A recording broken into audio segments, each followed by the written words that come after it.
Welcome back to Platinum Unplugged. I'm Rhett Sowie. Dr. Emily Hebert. Dr. Michael Chapman. So let's jump right in. Dr. Chapman, what updates can you give us? And did the DFW area peak last week? Absolutely. So the state of Texas did peak on April 19th. However, we're looking at higher hit areas such as Dallas and Houston. It does look like, Dallas is leveling off. We're seeing fewer number of cases, fewer deaths, but I'm hesitant to say that we've actually hit the peak. And so it appears that this is coming, in the near future. But for now, let's stay the course, stay with social distancing. As you've seen, the city of Dallas to extend our stay-at-home shelter in place until May 15th, which is different from Governor Abbott's of April 30th, which we're yet to see will Governor Abbott extend that or not. But I'd say at this point, take it a week at a time, stay the course. I know it's difficult. We've been doing this for like 4 or 5 weeks now. Yeah. Mm-hmm. And it's, but there is light at the end of the tunnel. So we're going to be having a Cooper Clinic soft opening next week. Dr. Hebert? Yes, we're excited to get some of our patients back in the clinic. And we are going to do what we're calling a soft opening. Much fewer patients in the clinic at once. Pared down exams, so some of the preventive things that we would usually do, we won't be offering quite yet, but of course we'll get our patients back in for those studies as needed. And our hope is that perhaps each week we'll be able to see more patients on a daily basis, and then by the May 15th shelter-in-place expiration, we will not be at full capacity, but certainly seeing a lot more people and getting your physicals and getting you ready for the rest of the year. Although we are in this pandemic, there's still chronic disease out there. Absolutely. We got diabetes, we got heart disease, we got undetected cancer. We need to get back to taking care of our patients and making sure they're healthy. Correct. Right. So you've got a mask Yes. in your lab. Can you tell us about that? So you'll find when you come in for your physical next week, if you're scheduled, that we're going to have you wear a mask for a good part of your day and have your temperature checked, all the same precautions that are being done at hospitals and other places to ensure folks that are coming in the clinic are healthy. And so Cynthia and Dr. Radford have been making these wonderful masks at home that are available for our platinum patients. And if you want to get in touch with Ronnie Gonzalez-Dunn, she can let you know how to get your hands on these. Perfect. So Yeah. some very nice handiwork. So let's talk about testing. Mm-hmm. Antibody testing, can you tell us what tests are out there and the difference between the antibody test and just a regular COVID test? Absolutely. So when we were initially talking about all the COVID testing and you'd hear about it discussed in the news and testing shortages, what they were referring to was the actual viral test, or the test for the actual virus and a quote-unquote acute infection. What we are seeing rolled out little by little are the antibody tests. And what those are going to tell us is, have you been exposed to the virus at some point? And fortunately, at Cooper, we do have the Abbott Architect lab machine, which is our, it's the crown or the jewel in our crown, so to speak, in our lab. And that is the FDA-approved machine, which will be running the antibody tests. But Michael may be able to speak better to whether or not we have the reagent quite yet. So actually, we are hoping to roll this out in the very near future for our platinum patients and our existing patients. We're actually doing some validation testing right now to make sure that our test is accurate. Again, this is an FDA-approved test, so I would say stay tuned, platinum patients. We will be contacting you with more information as this test becomes available. Perfect. So we're going to switch gears now. Last week we had Lizzie McQuarrie on talking about nutrition during this pandemic. So now I want to talk about exercise. Dr. Chapman, how important is exercise during something like this? Sure. Exercise is very important. One of the cornerstones of Cooper is that we talk about fitness and longevity. And once again, this is shown to be true during this pandemic. In fact, there was a study released earlier this week from the University of Virginia School of Medicine showing that increased aerobic exercise does increase the risk and severity of symptoms of COVID, including the acute respiratory distress syndrome. And so get out there and do your exercise. We're actually going to have James Sylvester, one of our fitness center trainers, come and speak to us about some of these exercises. Perfect.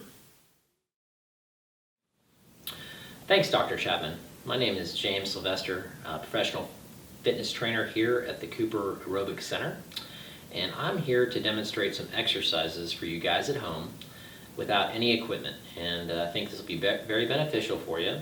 And I'm going to demonstrate my first exercise. So we're going to do a quadruped, and we're going to be in a 4-point stance. So we're going to be in all fours, and I really want you to focus on making sure that your wrists, elbows, and shoulders are all in line with each other, and your hands are about shoulder width apart. And for your knees hip width apart. And so we're going to extend the back. We're going to flex the back, okay?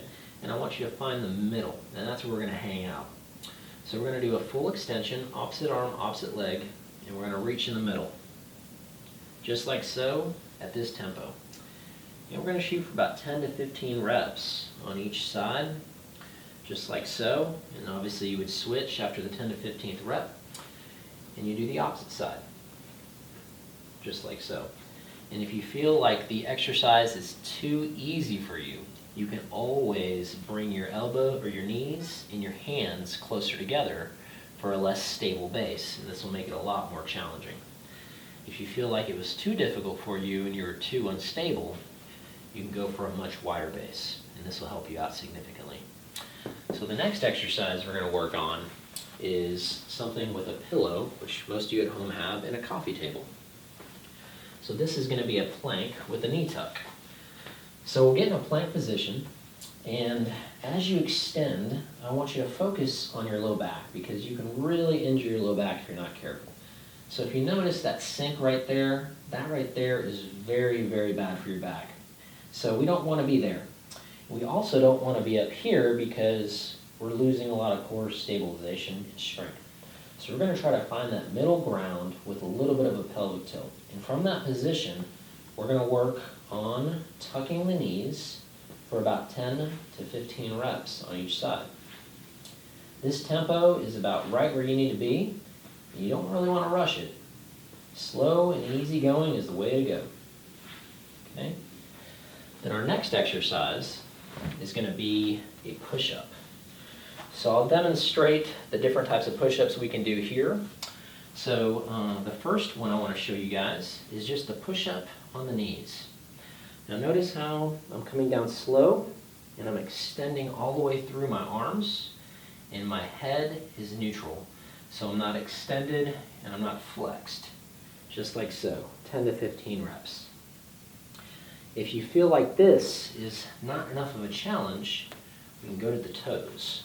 Again, same thing, just like so, okay? 10 to 15 reps. If this is still not enough of a challenge, we can do a push-up into a knee tuck for about 10 each way. So just like this right here, if you want a little bit more of a challenge, okay? And now we're going to demonstrate exercises for the low body. So we're going to still use this coffee table here, and we're going to do a single leg lunge. So notice how I've got my left leg on the ground, my right foot is on the coffee table. I want to lean forward here to make sure that my body weight is a little bit over my foot in order to make sure that we're really engaging the quad and the glute here on this exercise. So notice how I'm driving through my heel, standing straight up.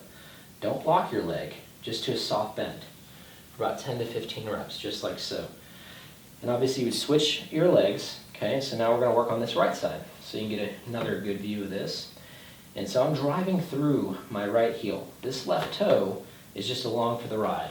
So if you notice, I can lift that leg if I had to. That just shows you how little weight is on that back leg. So you really want to focus on driving through that heel. 10 to 15 reps. If this is giving you knee pain, there's another great exercise that will do just well for you. So this is going to be a single leg RDL. And you've got a coffee table just in case for stability. So notice how chest is up, and I'm hip hinging here. It's where all the movement's coming through the hip. My chest is up, and I'm going to come back up to nice and tall and repeat. Okay? And if you need a higher arm to hold up for balance, you can go by a chair. If you feel like your balance is in pretty good shape, and you can go and just work on just freestanding, single leg RDL, and come right back up, just like so. So notice how I'm driving through that heel, and everything is straight as a board, even though my body is facing the ground right here. I'm still straight as a board from the head to my heel. Our last exercise is going to be for an upper body row. And so that's a good shoulder retraction, good for posture. So the best way to do this without any equipment is going to be here at this door jamb. So let me demonstrate that exercise. I'm going to take my right hand and grab inside door jamb, this little framing here, because I have something nice and taut to hold on to. My feet are going to be about shoulder width apart, and so I'm going to actually lean back and pull myself into the wall. Okay, so this is a one-arm row, and you're going to want to go about 10 to 15 reps on each side. And if you feel that that's not enough of a challenge, you can bring your feet even farther in, hands farther down the wall, and then you can really work on a one-arm row. And this is pretty challenging right here, and it's great for grip strength.